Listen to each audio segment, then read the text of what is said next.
எல்லாருக்கும் வணக்கம்.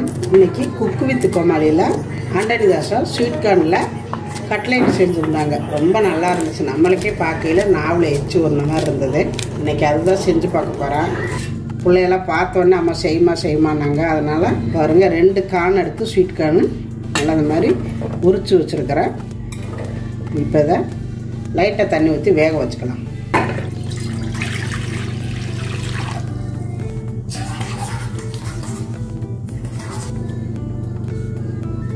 இது வந்து ஒரு 5 நிமிஷம் வெந்தால் போதும், வேகட்டும். 5 நிமிஷம் ஆயிடுச்சு, நல்லாவே வெந்துருச்சு. அதை எடுத்துக்கலாம்.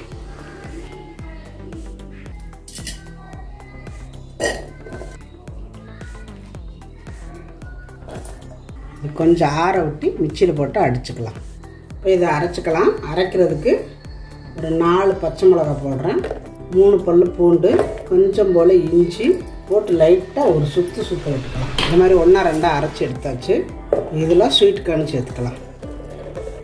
இதை வந்து லைட்டாக தான் அடிக்கணும், ஒரு அடி தான் அடிக்கணும், குறப்பாக இருக்கணும். இந்த மாதிரி அடித்தாச்சு. ரொம்ப நைஸாக அடிக்காமல் இந்த மாதிரி 1-2 அடித்தாச்சு.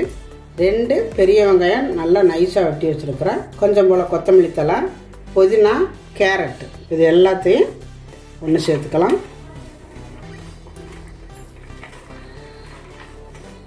தேவையான அளவு சால்ட்டு, கொஞ்சம் போல் மஞ்சத்தூள், கொஞ்சமாக மிளகாத்தூள், 1/4 ஸ்பூனு மாங்காய் பவுட்ரு. உங்கள்கிட்ட இருந்தால் சேர்த்துக்கோங்க, இல்லாட்டி தேவையில்லை. 1/2 spoon chat masala, 1/2 spoon garam masala போட்டு நல்லா கலந்துக்கோங்க. நம்ம அரைச்சி வச்சுருக்கிற ஸ்வீட் கார்ன் இதையும் சேர்த்துக்கலாம். 2 ஸ்பூனு கார்ன் மாவு, அதாவது கட்லெட் உடையாமல் இருக்கிறதுக்காக கார்ன் மாவு கொஞ்சம் சேர்த்துருக்குறேன். இப்போ எல்லாத்தையும் சேர்த்து நல்லா பிணைஞ்சிக்கலாம்.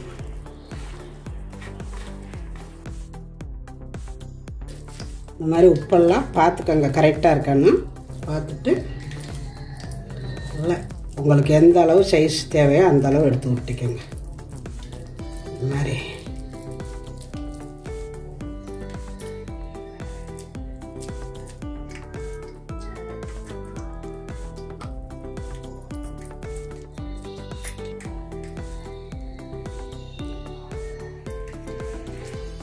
இந்த மாதிரி உருட்டிட்டு ப்ரெட்டை பொடியை அடித்து வச்சுருக்கிறேன், அதில் போட்டு நல்லா அப்படி எடுத்துக்கோங்க. இந்த மாதிரி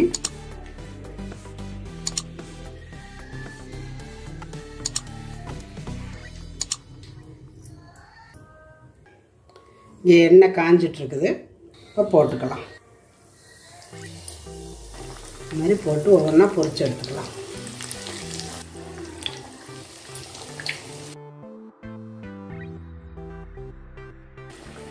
நல்லா இந்த மாதிரி திருப்பி விட்டுக்கணும். ரொம்ப ஈஸியான வேலை. நல்லா வேக விட்டு இது மாதிரி எடுத்துக்கலாம். எவ்வளோ அழகாக வந்திருக்குன்னு. இதே மாதிரியே எல்லாமே எடுத்துக்கலாம். ஸ்வீட் கார்ன் கட்லெட்டு சூப்பராக ரெடி ஆயிடுச்சு. ரொம்ப நல்லா இருக்குது. தக்காளி சாஸ் வச்சுருக்கிறேன், ரொம்ப நல்லாயிருக்கும். தக்காளி சாஸ் தொட்டு சாப்பிடும் பொழுது அவ்வளோ நல்லாயிருக்கும். இதே மாதிரி நீங்களும் செஞ்சு பாருங்கள். செஞ்சு பார்த்துட்டு எப்படி வந்துச்சுங்கிறத எனக்கு கமெண்டில் சொல்லுங்கள். இந்த வீடியோ பிடிச்சிருந்தா லைக் பண்ணுங்கள், ஷேர் பண்ணுங்கள். சட்நாட்டு சமையலுக்கு சப்ஸ்கிரைப் பண்ணுங்கள். நன்றி. வாழ்க வளமுடன். எடுத்து ஒன்று பிச்சு கட்டுறேன்.